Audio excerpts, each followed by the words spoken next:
খরস্রোতা যে নদটি একসময় একইভাবে বয়ে চলত, সেই চিরচেনা চিরসবুজ পানির নদটি বর্ষাকালেও স্বরূপে ফিরে আসতে পারে না এখন।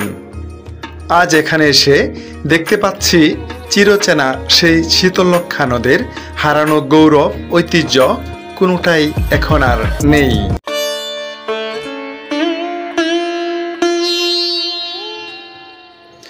নানা কলকারখানা আর ফ্যাক্টরি বিধৌত পানি দ্বারা আজ শীতলক্ষ্যা আক্রান্ত। মাঝে মাঝে শীতলক্ষ্যার তীরে আসলে মনে হয় যেন এই নদের পাশে কেউ নেই। অবহেলা আর অযত্নে অনেকটাই নির্জীব এবং দুঃসহ সময় পার করছে চিরচেনা সেই শীতলক্ষ্যা।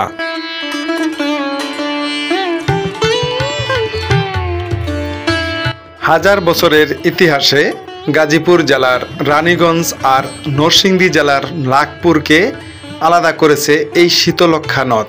তারপরও এই নদের দুই পারের দুই ঘাট দিয়ে প্রতিদিনই হাজার মানুষ যাতায়াত করে। আমি যেখানটায় দাঁড়িয়ে আছি শীতলক্ষ্যার তীরে বিশাল একটি বালুর ঢিবিতে। এই ঢিবি থেকে রানীগঞ্জ সন্ধ্যাবেলার বাজারের দৃশ্য খুবই চমৎকার দেখাচ্ছে। রানীগঞ্জ খেয়াপাড়াপাড়ের ঘাট থেকে উত্তর দিকটায় শীতলক্ষ্যা নদের উপর ব্রিজ হচ্ছে। এই ব্রিজ দিয়ে সরাসরি বটতলা বাজার হয়ে কিশোরগঞ্জ ভৈরব হয়ে সিলেট যাওয়া যাবে।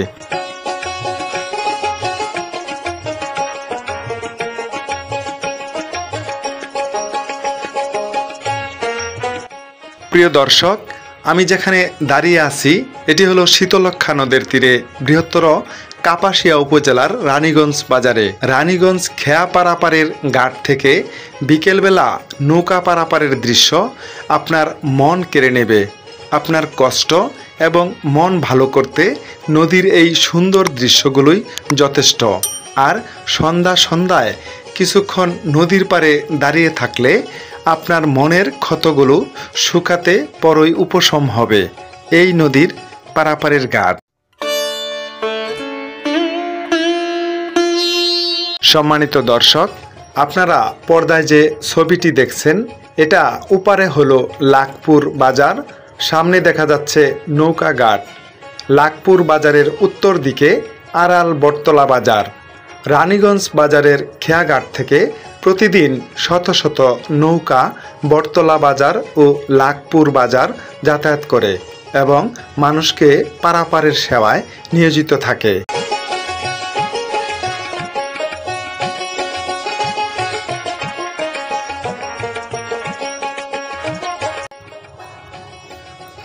রানীগঞ্জ বাজার এবং বটতলা বাজারের মাঝখানে শীতলক্ষ্যা নদের উপর দিয়ে এই ব্রিজটি মানুষের অত্যাবশ্যকীয় ছিল, কারণ আবহমানকাল ধরে এই রানীগঞ্জের ঘাট দিয়েই নৌকা পার হয়েই মানুষ কষ্ট করে পার হতো।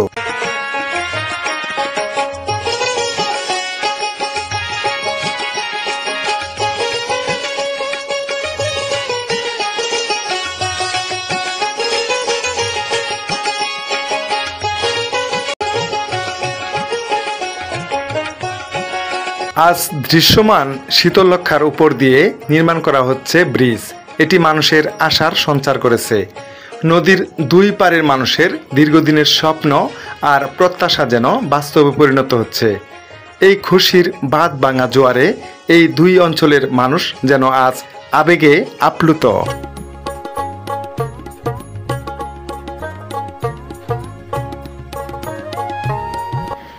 এবার আসি শীতলক্ষ্যা নদের বিয়ে প্রসঙ্গে।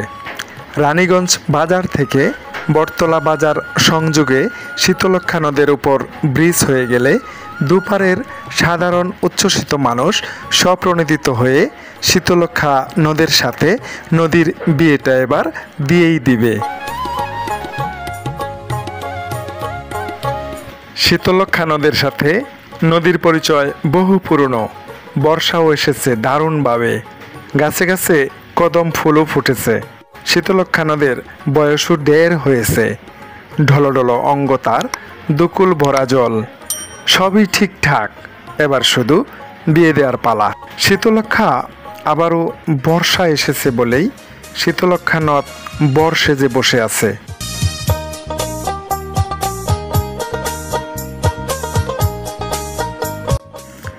নতুন বর্ষায় শীতলক্ষ্যা নদ তার দুকুল ভরা টুইটুম্বুর জল দিয়ে দীর্ঘ দূষণ গা থেকে ছাড়িয়ে পলিমাটির খুশবু মেখে বর সেজে বসে আছে।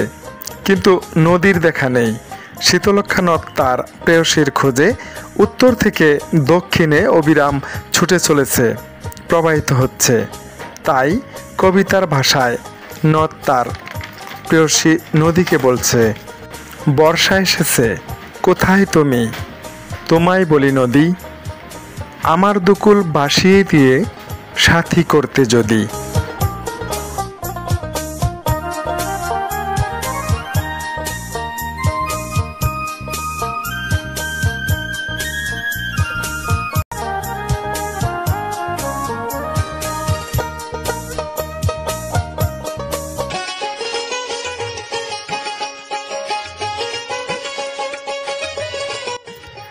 রানীগঞ্জের এই খেয়াঘাটে আসলেই মন প্রাণ এক প্রশান্তিতে ভরে যায়। যখনই মন খারাপ হয় ছুটে আসি এই ঘাটে। এখানে আসলেই যেন মনে হয় হাজার বছর ধরে মানুষ কতই না বিচিত্র জীবন আর সময় পার করছে, আরও কত মহাকাল অতিক্রম করবে প্রজন্ম থেকে প্রজন্মে। কালের স্রোতে বিলীন হয়ে গেলেও, মহাকাল আমাকে মনে না রাখলেও নদীর কলকল ধ্বনি আর স্রোতের ছন্দ বয়ে যাবে চিরদিন, চিরকাল।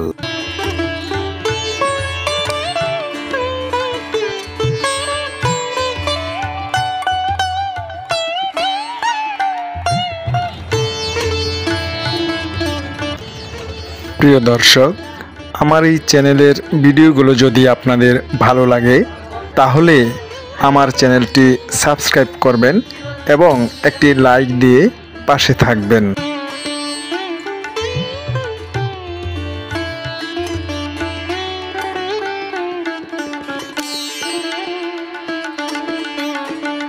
প্রিয় দর্শক, আজ এ পর্যন্তই।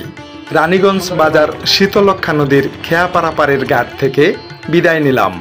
দেখা হবে নতুন কোনো ভিডিওতে। সে পর্যন্ত সবাই ভালো থাকুন, সুস্থ থাকুন। আবারও আমার জন্য দোয়া চেয়ে বিদায় নিলাম। আল্লাহ হাফেজ।